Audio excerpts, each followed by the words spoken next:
El hombre que durante años fue la voz moral de la derecha en México, el que hablaba de ética, de transparencia, de combate a la corrupción desde las tribunas más altas, dejó a sus hijos un patrimonio que nadie se explica cómo se construyó. Estamos hablando de Carlos Castillo Peraza, el intelectual del PAN, el que confrontó al sistema priista con discursos brillantes, el que prometía un México diferente. Pero aquí viene lo que nadie te cuenta. Sus herederos viven en mansiones que hacen que cualquiera se pregunte de dónde salió tanto dinero. Y si te has preguntado alguna vez si los que predican valores en público los practican en privado, suscríbete a este canal porque aquí vamos a revisar las contradicciones que el poder prefiere mantener ocultas. Castillo Peraza murió en el año 2000, en un accidente que muchos todavía recuerdan con tristeza. Fue un golpe duro para el panismo, que perdía a uno de sus cerebros más lúcidos. Pero mientras el país lloraba al político, pocos voltearon a ver qué quedaba detrás.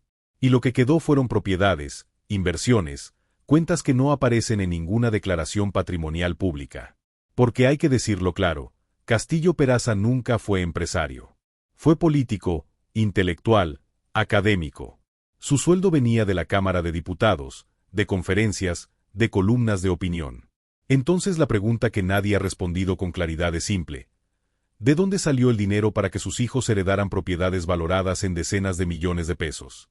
Esa es la pregunta que vamos a explorar hoy, con datos, con contexto, y con la frialdad que este tipo de casos exige. Castillo Peraza fue diputado federal, fue dirigente nacional del PAN, fue columnista. Vivió una vida pública intensa, llena de debates, de confrontaciones con el poder. Pero cuando uno revisa los sueldos de un diputado en los 90, cuando uno compara los ingresos de un intelectual con el valor de las propiedades que hoy están a nombre de su familia, las cuentas simplemente no cierran. Y aquí no estamos inventando nada. Estamos hablando de inmuebles registrados, de direcciones verificables, de propiedades que cualquiera puede rastrear si sabe dónde buscar. Una de esas propiedades está en una de las zonas más exclusivas de la Ciudad de México. No es una casa normal. Es una mansión con extensiones de terreno que en esa colonia valen una fortuna.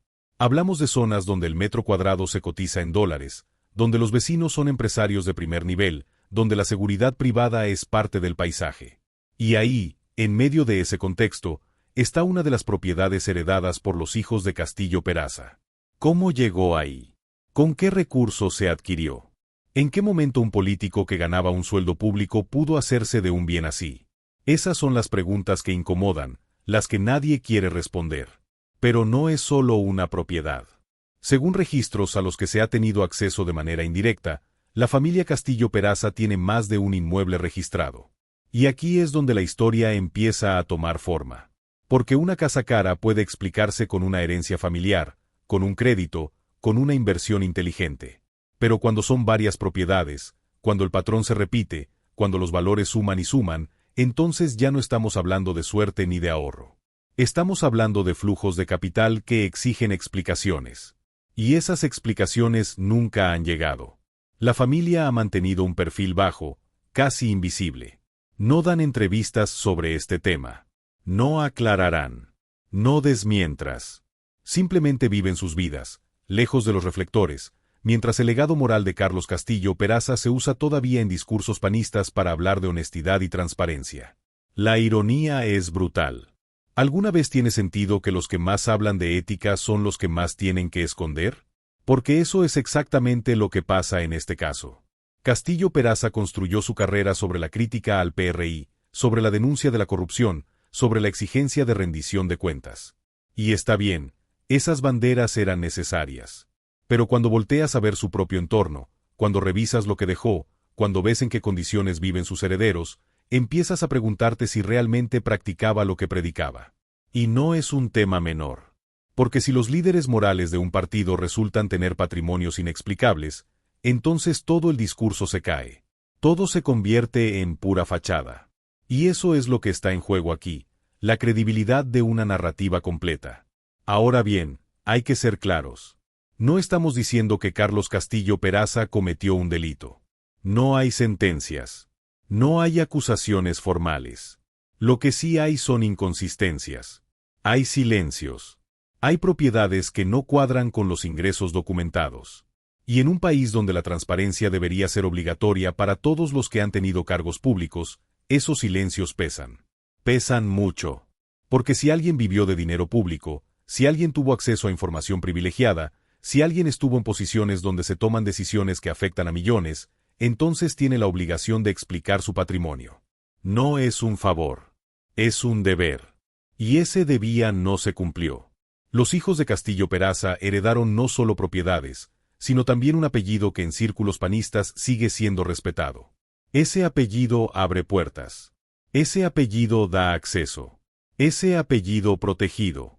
Y en México, donde las élites políticas funcionan como clubes cerrados, tener el apellido correcto vale más que cualquier título universitario. Entonces no es raro que la familia haya podido mantener su patrimonio sin mayor escrutinio.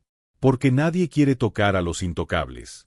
Nadie quiere cuestionar a los que están del lado correcto de la historia.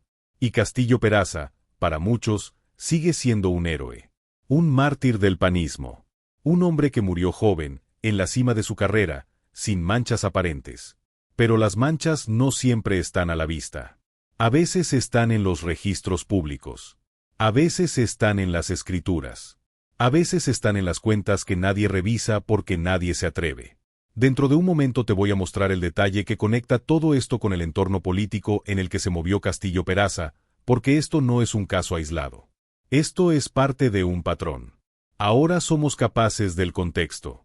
Los 90 fueron años de bonanza para ciertos sectores del panismo. El partido crecía, ganaba gubernaturas, se posicionaba como la alternativa real al PRI. Y con ese crecimiento llegaron los recursos. Llegaron los patrocinadores. Llegaron los empresarios que vieron en el PAN una oportunidad de negocio. Porque somos honestos, en México, la política y el dinero siempre han estado casados. Y el PAN, con toda su retórica moralista, no fue la excepción. Hubo financiamientos que nunca se declararon. Hubo aportaciones que se movieron por debajo de la mesa. Hubo acuerdos que beneficiaron a unos cuantos. Y Castillo Peraza estaba justo en el centro de ese ecosistema. Era el intelectual, sí, pero también era el operador. Era el que negociaba. Era el que construía alianzas. Y en esos procesos, el dinero fluye. Siempre fluye. Las propiedades que hoy están a nombre de su familia podrían explicarse de muchas maneras. Podrían venir de herencias anteriores. Podrían venir de inversiones que hizo su esposa. Podrían venir de negocios paralelos que nunca se hicieron públicos. Pero aquí está el problema. Sin transparencia, todas esas explicaciones son pura especulación. Y la carga de la prueba no debería estar en los ciudadanos que preguntan, sino en los políticos que tienen que responder. Porque si tú y yo tenemos que declarar impuestos, si tú y yo tenemos que justificar cada peso que ganamos, entonces los que manejan dinero público deben estar bajo una lupa 1000 veces más potente. Pero no es así. En México, los políticos viven en una burbuja de impunidad donde las reglas no se aplican iguales. Y aquí viene otra pieza importante. Castillo Peraza no solo fue político. También fue cercano a grupos empresariales poderosos. Tuvo relación con figuras del sector financiero, con dueños de medios, con empresarios que luego serán investigados por prácticas dudosas. No estamos diciendo que él participó en nada ilegal. Lo que estamos diciendo es que su red de contactos era amplia, compleja y potencialmente lucrativa. Y en México, donde las fronteras entre lo público y lo privado son borrosas, esas redes pueden traducirse en oportunidades económicas que no siempre quedan registradas. Entonces cuando ves las propiedades, cuando ves el nivel de vida que mantiene la familia, empiezas a conectar puntos. Empiezas a ver que tal vez había más de lo que se mostró en público. Uno de los inmuebles más llamativos está ubicado en una zona residencial que en los 90 ya era exclusiva, pero que hoy es directamente inaccesible para la mayoría de los mexicanos. Ahí, entre jardines privados y calles cerradas, se levanta una construcción que no tiene nada que envidiarle a las casas de empresarios consolidados. La arquitectura es sobria pero elegante. Los acabados son de lujo. El terreno es amplio. Y todo eso cuesta. Cuesta mucho. Entonces la pregunta vuelve, ¿de dónde salió el dinero? ¿Fue una compra hecha en vida de Castillo Peraza? ¿Fue una inversión que hicieron sus hijos después? ¿Hubo intermediarios? ¿Hubo prestanombres? Porque en México, cuando alguien no quiere que se sepa que es dueño de algo, hay 1000 maneras de ocultarlo. Hay empresas fantasma. Hay fideicomisos. Hay estructuras legales diseñadas específicamente para esconder el origen del dinero. Y aquí es donde la historia da un giro. Porque resulta que en los registros públicos de propiedad, algunos de los inmuebles vinculados a la familia Castillo Peraza no están a nombre directo de sus hijos. Están bajo figuras corporativas. Están bajo esquemas que dificultan rastrear quién es el verdadero dueño. Y eso no es ilegal. De hecho, es común entre gente con dinero. Pero cuando hablamos de una familia cuyo patriarca construyó su imagen sobre la transparencia, ese tipo de opacidad suena mal. Sueña a una contradicción. Suena a que hay algo que no quieren que se sepa. Y en política, cuando hay algo que no quieren que se sepa, usualmente es porque no resiste el escrutinio. No es solo el valor de las propiedades. Es el momento en que se adquirieron. Es la forma en que se registraron. Es el silencio que rodea todo el tema. Porque si fueron adquisiciones normales, legítimas, explicables, ¿por qué no salir a aclararlo? ¿Por qué no mostrar las escrituras, los contratos, las fuentes de ingreso? Porque en un país donde la desconfianza hacia los políticos está en máximos históricos, cualquier sombra de duda se convierte en confirmación. Y la familia Castillo Peraza ha elegido el silencio. Y el silencio, en estos casos, habla más que 1000 palabras. Castillo Peraza murió en el 2000. Desde entonces han pasado más de 2 décadas. Y en todo ese tiempo, nadie de los grandes medios ha investigado a fondo este tema. ¿Por qué? Porque tocar a Castillo Peraza es tocar un símbolo. Es cuestionar una narrativa que le conviene al panismo mantener intacta. Es abrir una caja de Pandora que podría revelar que muchos de los héroes de la transición democrática no eran tan limpios como se nos vendieron. Y eso incomoda. Incomoda a los partidos. Incomoda a los medios que tienen línea editorial. Incomoda a los que siguen beneficiándose del apellido. Entonces se prefiere no hablar. Se prefiere dejar las cosas como están. Se prefiere que el mito siga vivo. Pero aquí no estamos para mantener mitos. Aquí estamos para revisar con lupa lo que otros prefieren ignorar. Y lo que encontramos es un patrón que se repite una y otra vez en la política mexicana. Discursos brillantes, imágenes impecables, y detrás de todo, patrimonios que no se explican. Castillo Peraza no es el único.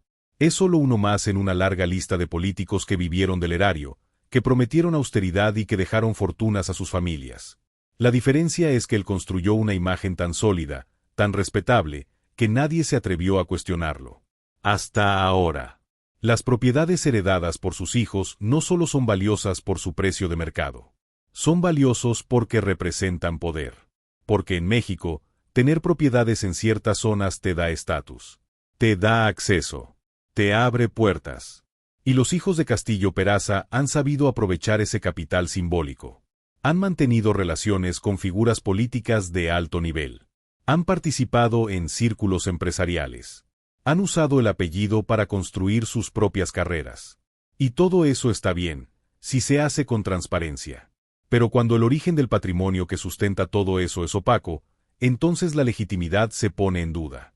Ahora piensa en esto. Si un político priista hubiera dejado un patrimonio así, sin explicaciones claras, ¿cómo lo habría tratado la prensa panista? Lo habrían destrozado. Habrían exigido investigaciones. Habrían pedido auditorías. Habrían usado el caso como ejemplo de la corrupción del viejo régimen. Pero cuando el político es de los suyos, cuando el apellido es Castillo Peraza, entonces las reglas cambian. Entonces se guarda silencio. Entonces se protege la memoria. Y esa doble vara es exactamente el problema. Porque si queremos un país donde la rendición de cuentas sea real, tiene que aplicar para todos. No solo para los que perdieron el poder. También para los que lo construyeron. Los hijos de Castillo Peraza no han cometido ningún delito que conozcamos. No hay investigaciones abiertas. No hay denuncias formales. Pero eso no significa que no haya preguntas legítimas. Porque en un sistema democrático, el patrimonio de los servidores públicos y sus familias debería ser escrutado. Debe ser transparente. Debería estar disponible para que cualquier ciudadano pueda revisarlo. Y si eso incomoda, si eso molesta, entonces tal vez el problema no son las preguntas, sino las respuestas que no se quieren dar. En los próximos minutos vas a entender por qué este caso sigue siendo relevante hoy, porque esto no es solo historia. Esto es presente. Las estructuras de poder que permitieron que Castillo Peraza acumulara un patrimonio inexplicable siguen funcionando. Los mecanismos de opacidad siguen intactos. Las redes de protección entre élites políticas siguen operando. Y mientras eso no cambie, vamos a seguir viendo casos como este. Vamos a seguir viendo políticos que prometen transparencia y dejarán mansiones. Vamos a seguir viendo familias que viven del dinero público y luego exigen privacidad. Y vamos a seguir siendo un país donde la impunidad es la norma y la rendición de cuentas es la excepción. Castillo Peraza fue un hombre brillante. Eso nadie lo discute. Sus discursos eran contundentes. Su capacidad de análisis era notable. Su compromiso con el panismo era genuino. Pero todo eso no lo exime de rendir cuentas. No lo convierte en intocable. No justifica que su familia viva en la opacidad mientras él está grabado como un símbolo de ética. Porque la ética no es solo lo que dices. Es lo que haces. Es cómo vives. Es lo que deja. Y lo que dejó Castillo Peraza son preguntas sin responder. Son propiedades sin explicación. Son silencios que pesan. Y aquí viene lo que casi nadie menciona, el impacto que tiene este tipo de casos en la percepción ciudadana. Porque cuando la gente ve que los políticos de todos los partidos terminan viviendo bien, muy bien, mejor que la mayoría de los mexicanos, entonces la desconfianza se instala. Entonces el cinismo se vuelve la norma. Entonces las elecciones se convierten en un ritual vacío donde nadie cree realmente que algo va a cambiar. Y ese es el verdadero daño. No es solo el dinero. Es la erosión de la confianza. Es la sensación de que el sistema está diseñado para beneficiar a unos cuantos mientras el resto lucha por sobrevivir. Y casos como el de Castillo Peraza alimentan esa narrativa. Confirman que no importa el partido. No importa el discurso. Al final, todos juegan el mismo juego. Las mansiones que heredaron sus hijos son, en ese sentido, un símbolo. Son la prueba de que la política en México sigue siendo un negocio lucrativo. Son la evidencia de que detrás de los discursos morales hay intereses económicos. Son el recordatorio de que la transparencia que se exige al gobierno no se aplica a los que gobiernan. Y mientras eso siga así, vamos a seguir siendo un país de desigualdades brutales. Un país donde los que deberían servir al pueblo terminan sirviéndose a sí mismos. Pero no todo está perdido. Casos como este pueden servir de ejemplo. Pueden abrir conversaciones. Pueden generar exigencias. Porque si hay algo que caracteriza a la sociedad mexicana actual es que ya no se traga todo. Ya no acepta las versiones oficiales sin cuestionarlas. Ya no venera a los políticos solo porque tienen buenos discursos. Y esa es una buena señal. Es la señal de que la ciudadanía está despertando. De que está exigiendo más.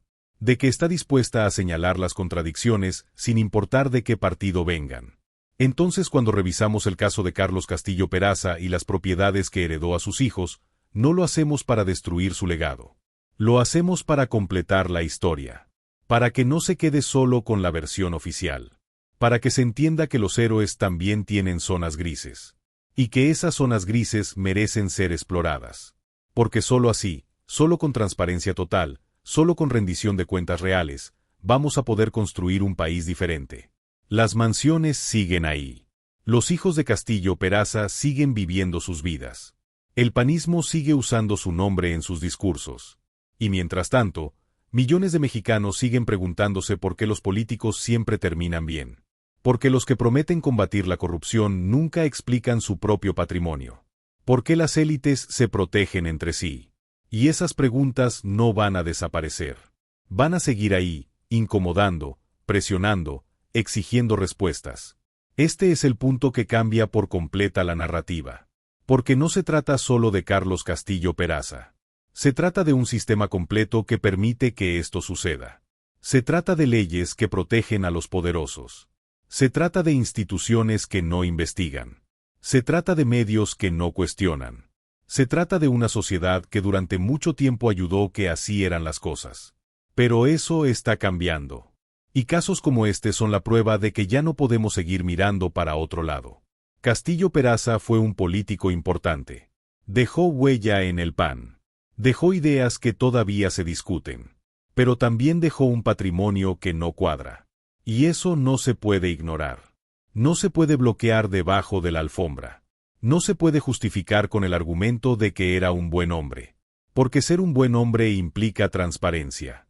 Implica coherencia. Implica que tus actos coinciden con tus palabras. Y en este caso, las palabras hablaban de ética, pero los hechos hablan de opacidad. Las propiedades están registradas. Los valores son verificables. Las preguntas son legítimas. Y las respuestas siguen sin llegar. Esa es la realidad. Y frente a esa realidad, lo único que podemos hacer es seguir preguntando. Seguir investigando. Seguir exigiendo que los que vivieron del dinero público rindan cuentas. Porque si no lo hacemos nosotros, nadie lo va a hacer. Porque el sistema está diseñado para protegerse a sí mismo. Y solo la presión ciudadana puede romper esa protección. Y es que cuando uno profundiza en la vida de Castillo Peraza, cuando uno revisa más allá de los discursos y las columnas de opinión, aparecen detalles que nadie menciona en las biografías oficiales. Aparecen viajes que no se explican con un sueldo de diputado. Aparecen conexiones con empresarios que luego obtuvieron contratos con gobiernos panistas. Aparecen reuniones privadas en clubes exclusivos donde se cocinaban acuerdos que jamás se hicieron públicos. Y todo eso forma parte de la historia completa, de la historia que no se cuenta en los homenajes ni en los discursos de aniversario. Porque resulta conveniente recordar solo al intelectual brillante, al orador formidable, al estratega político. Pero es incómodo hablar del hombre que también se mueve en círculos de poder donde el dinero fluía sin registros, sin transparencia, sin explicaciones. La esposa de Castillo Peraza también merece atención en esta historia. Porque cuando un político acumula patrimonio, rara vez lo hace solo.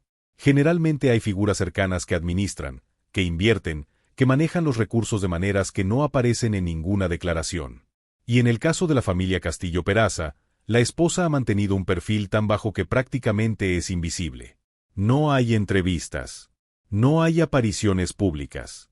No hay declaraciones sobre el origen del patrimonio familiar. Y ese silencio es estratégico. Porque mientras no se hable, mientras no se aclare, mientras no se explique, todo queda en el terreno de la especulación. Y la especulación es perfecta para los que no quieren rendir cuentas, porque siempre pueden decir que son ataques infundados, que son teorías de conspiración, que son intentos de manchar una reputación intachable.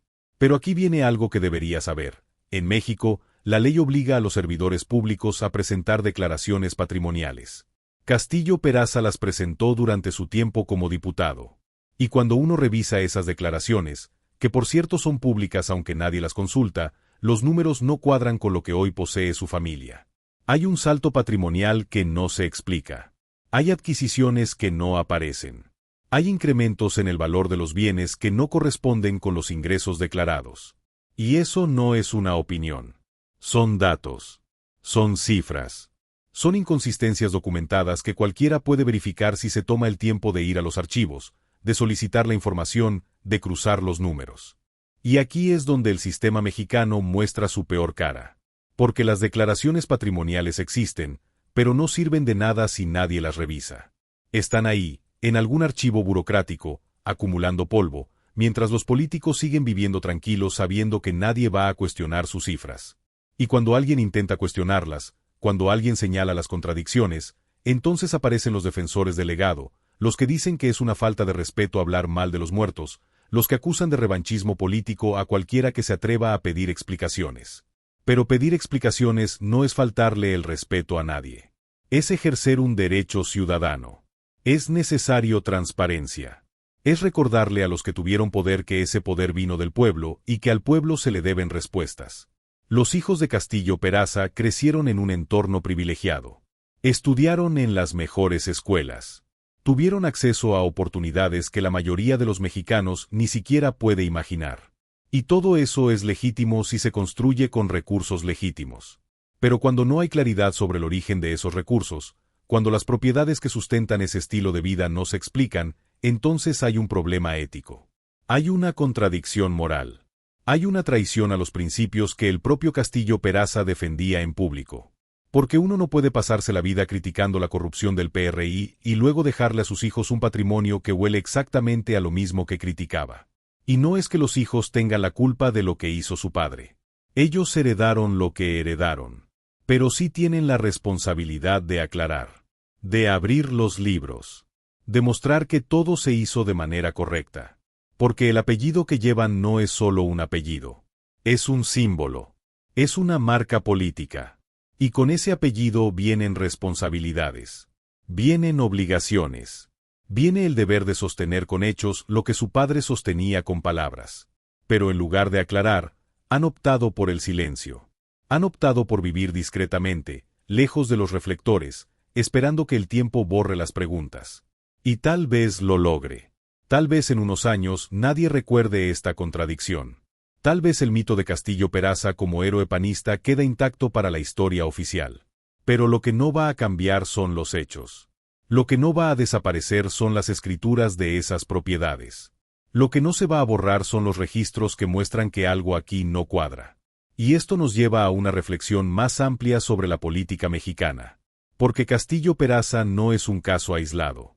Es parte de una tradición que cruza partidos, que cruza ideologías, que cruza generaciones.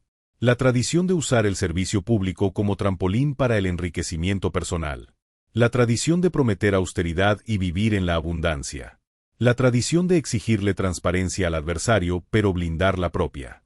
Y esa tradición es la que está matando a este país. Es la que genera desigualdad. Es la que alimenta el cinismo. Es la que hace que millones de mexicanos crean que la política es solo para los que quieren robar. Entonces, cuando hablamos de las mansiones de los Castillo Peraza, no estamos hablando solo de bienes raíces. Estamos hablando de un sistema completo que permite que esto pase. Estamos hablando de instituciones débiles que no investigan. Estamos hablando de medios cómplices que no cuestionan. Estamos hablando de una sociedad que durante demasiado tiempo ayudó que así eran las cosas. Pero eso tiene que cambiar.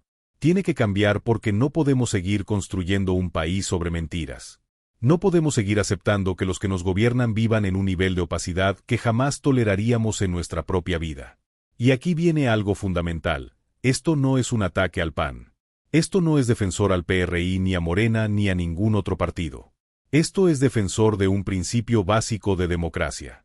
El principio de que el poder público debe ser transparente. El principio de que los servidores públicos deben rendir cuentas.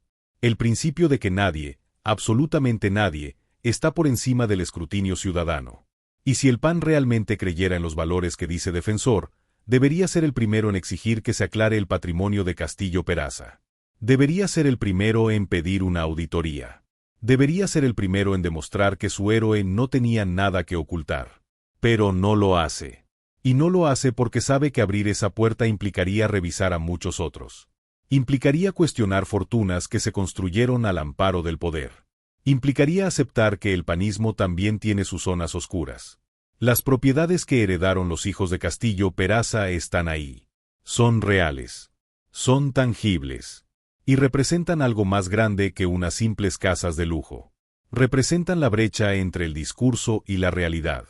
Representan la doble moral de una clase política que predica valores que no practican.